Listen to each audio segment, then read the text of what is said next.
امشب اومدیم یه کوکو آتشی بزنیم. کوکو آتشی تجهیزات کامل.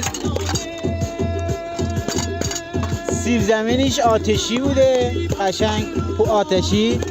پوست کندیم، تو ساش داریم میکوبیم. خیارشور، گوجه دیگه، سیب زمین، پیاز، همه اینا هست. هندونم داریم. همه خوبا.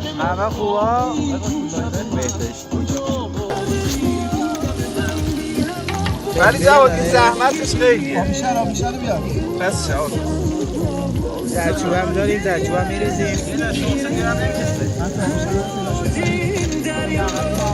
جواد از زیر صندلی راننده یه جا در پایه اونو بیا. بیا باز کن. نه در پایه.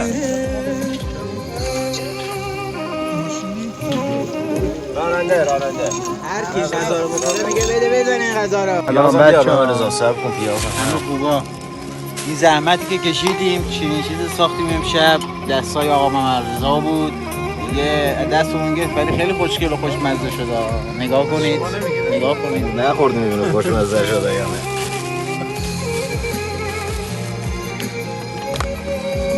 بقول یارو شب این حالی که حمایت کردیم و شام نمیکنه. چرا ریختی پایین؟ خیارشور داره. باشید این ماستر ریختی تو قیمه ها بخورین؟ بله بفرمایید اینجا. جواد نمک رو بغل بده. نمکش خوبه. ما بریم که عقب نیفتیم. یه غذای دیگه منتظر ما باشید.